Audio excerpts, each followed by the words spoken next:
Just try to fathom the sneakiness of what's going on here.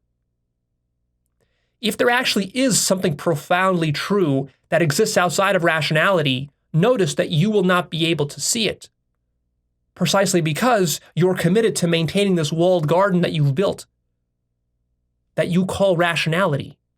What is within the walled garden is rationality, and what's without is the dangerous stuff that you're scared of, the irrational stuff, the irrational stuff, the stuff that is transrational. And you see, the ego mind needs to construct these sorts of walled gardens with its worldview. Whether it's a scientific worldview or a religious worldview, the ego has to do this because the ego has a deep need for control over reality. And so while most scientists and mathematicians and logicians might fancy themselves pure, objective, impartial pursuers of truth, this is not the case. This is a ruse that their mind is playing on them. This is a self-deception. In fact, their minds deeply want to control and manipulate reality, and they do that through the intellectual pursuits that academics do. And you see, if your whole career and your whole life is devoted to intellectual model building, the most dangerous thing to you is going to be this conversation we're having right now about the fundamental limitations of all models and the fact that all models must ultimately contradict themselves because all models are finite and because reality is infinite. But we'll get to that in more detail in a minute. So you see, science and academia actually has a constructivist bias. That means that scientists and academics, they're not just pursuing the truth for truth's sake. They're seeking to build something. They're seeking to construct something. Now, it could be a technology, or it could just be some theoretical model or scheme, but it has to be something positive and constructive, because if it's not positive and constructive, you can't write a research paper on it. You can't get published. You can't get tenure in a university. You can't be a professor. You can't contribute to the growing knowledge base of science. You see, the scientific knowledge base is always growing and growing and growing. That's construction. Science is constructing. Similar to a tree, the way a tree grows in rings. Every year, every season, it adds an extra layer of ring of bark around itself, and then it grows bigger and bigger and bigger. That's what science is doing. That's what I mean by the constructivist bias. So, you're going to run into problems as a scientist or as an academic if you take a more deconstructivist approach, where you are deconstructing everything.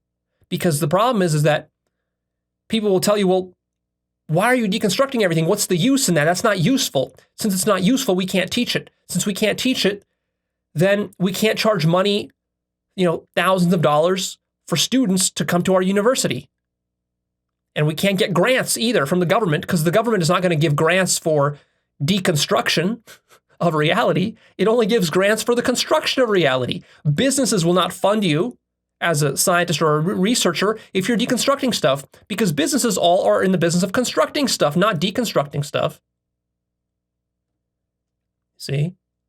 But what if truth lies in the direction of deconstruction more so than in the direction of construction? What if the truth is that all of reality is a construction and you're in denial about that? What if the truth is that all of science is a construction? What if the truth is that all of logic is a construction?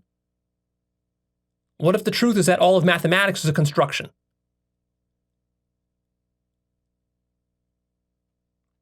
Will you have enough objectivity to admit that to yourself? Do you see the conflict of interest here? It's a very profound conflict of interest that no academic or scientist fully fathoms. So this turns out to be a corruption at the heart of science. Yes, you can create a contradiction-free walled garden if you disallow all contradictions.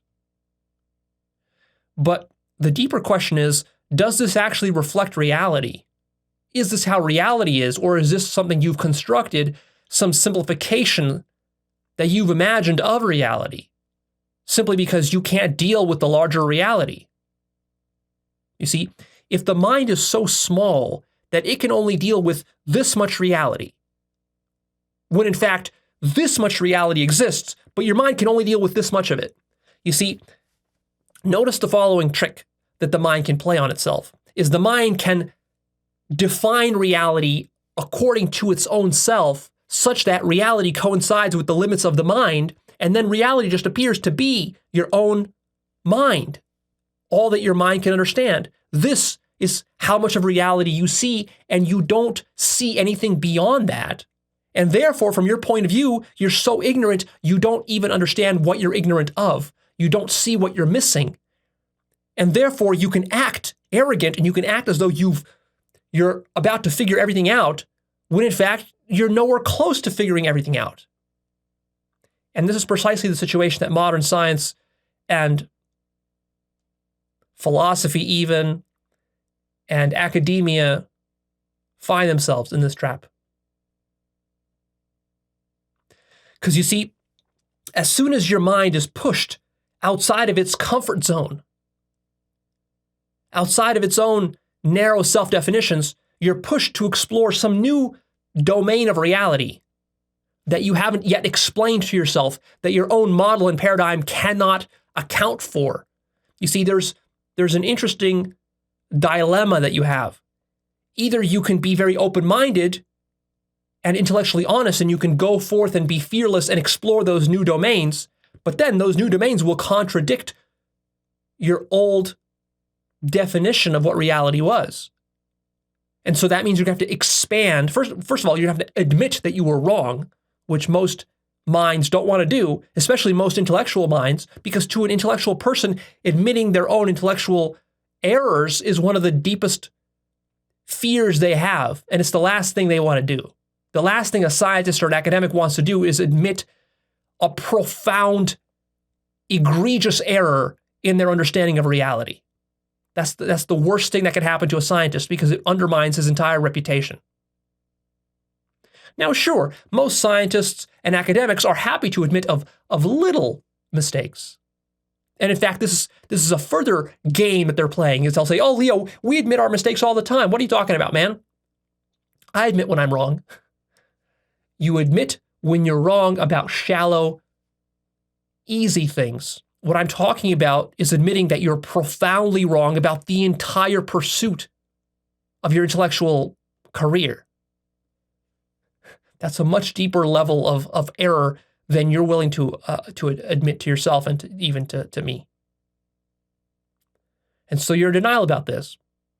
So anyways, you have two options. You can either admit you were wrong and then expand your sense of reality. That's painful emotionally. That takes emotional labor. Or what you can do is you can actually just cut off that new domain and deny that that domain even exists, or that it's valid, or that it has anything to do with science, or that it should be of any significance or interest to you or to the larger academic community. You can do that. You can pull that move. And when you pull that move, that's the easiest move to pull. Because to pull that move, all you have to do is fool yourself into believing that that domain is some sort of inferior, marginalized area of study, some sort of pseudoscience or some sort of irrationality or nonsense. And then you can just dismiss that from your mind very easily. And you can go back to just studying all the stuff that exists within your established paradigm. You see? But the cost, notice the cost. The cost is that you never fully understand the larger reality. So what do you want? Ask yourself, what do you want more? Do you more care about understanding all of reality, or do you care more about defending your little paradigm and intellectual corner? Because you can't have both. If you want to understand all of reality,